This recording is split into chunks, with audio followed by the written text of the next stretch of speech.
आदरणीय श्रीमान जिलाधिकारी महोदय, सर मैं सबसे पहले आपका हार्दिक अभिनंदन करती हूं कि आप जिलाधिकारी के पद पर हमारे जिले में पद ग्रहण किए और अभी तक आप जिस भी जिले में डीएम बन करके गए हैं सर, बेशक आपने जो कार्य, हिम्मत और गरीबों की समस्या को सुनकर उन्हें सुलझाने का प्रयास किया, आप में जो जज्बा है वह निश्चय ही सराहनीय है।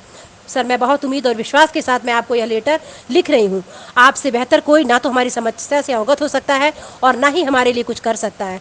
सर मेरा नाम कल्पना पांडे, शिक्षा मित्र प्राथमिक विद्यालय सहजनवा प्रथम पर हूँ।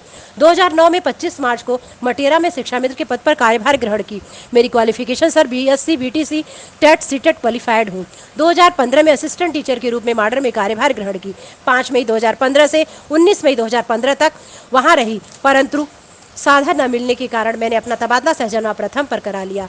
वहाँ 20 मई 2015 से 25 जुलाई 2017 तक असिस्टेंट टीचर के रूप में पूरी मेहनत, लगन व निष्ठा के साथ कार्य की।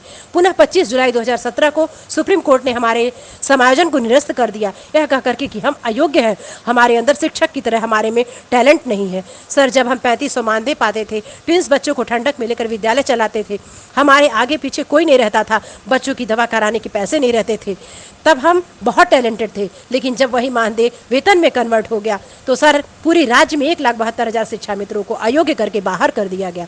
सरकार ने हमारे समायोजन का वादा करके भी हमारा समायोजन नहीं किया। सर आप बताइए, जब कोर्ट टेट के आधार पर निकाली तो टेट के आधार पर ही भर्ती करे, उसमें सुपर टेट की बात कहाँ आती है? क्या 20-20 साल की तपस्या, सेवा, निस्वार्थ काफ़ी नहीं है? अरे राम जी का वनवास भी 14 वर्ष का था, परंतु हमारा वनवास तो अनिश्चितकालीन है। सर आप बताइए, बहुत ऐसे शिक्षा मित्र भाई बहन हैं जो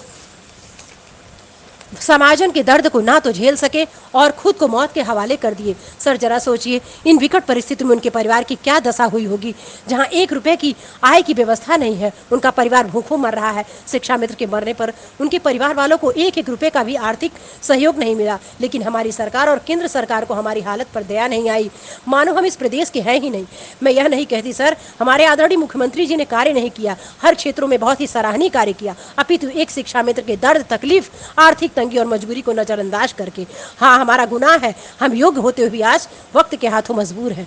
सर सोचिए, किसी से कुछ वस्तु ले ली जाती है, वह पुनः खरीदी जा सकती है, लेकिन मान, सम्मान और स्वाभिमान कदापि खरीदा नहीं जा सकता है। सर दर्द बहुत है जिसके लिए पेज बहुत छोटे हैं, अतः आपसे बहुत ही उम्मीद है आप हम लोगों की लिए सम्मान वापस दिलाएंगे जिसके हम हकदार हैं। सर मैंने आपके बारे में बहुत सुना है, रात भर जग जग कर आपकी वीडियो देखकर बहुत इंस्पायर हुई हूँ। 2014 में फिरोजाबाद में डीएम के रूप में सराहनीय कार्य किया है। बनारस में आप बाइक पर घूम घूम कर लोगों की समस्या को सुने हैं और उन्हें समस्या मुक्त किए हैं। प्रयागराज में भी आपने सराहनीय कार्य किया। फिरोजाबाद में हॉस्पिटल में एक महिला को ब्लड डोनेट किए, वहाँ आपने एक अपना ब्लड डोनेट करके एक महिला की जान नहीं अपितु उसके पूरे परिवार की जान बचाई।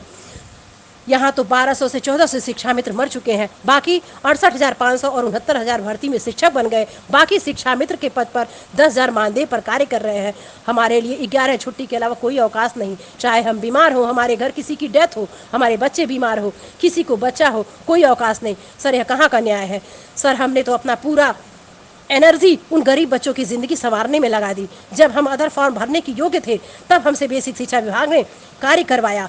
हमारी सरकार 3500 मानदेय देकर हमसे कार्य करवाई, और जब हम कोई फॉर्म भरने के लायक नहीं रहे, हमारी उम्र जो है 45-50 के हो चुके हैं, तो हम कोई फॉर्म नहीं भर सकते हैं, तो सरकार हमें बाहर निकाल देती है।